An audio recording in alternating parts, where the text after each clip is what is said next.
Assalamu alaikum. I hope you all are doing well. Today we will see some of the facts regarding PowerPoint of MS Office. Microsoft PowerPoint is one of the programs of the Microsoft company and can be identified by its trademark orange and P initial on the logo.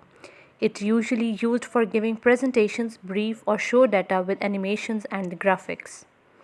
PowerPoint was initially created by Robert Gaskins and Dennis Austin at a startup software company named Forethought. It was released on April 20, 1987. It was initially developed only for Macintosh computers. Microsoft purchased PowerPoint for $14 million after 3 months. Microsoft then set up a new business unit for PowerPoint in Silicon Valley. PowerPoint sold about 1 million copies in 1992, of which about 80% were of Windows and about 20% for Macintosh. Thank you for watching. Take care of yourself. Allah Hafiz.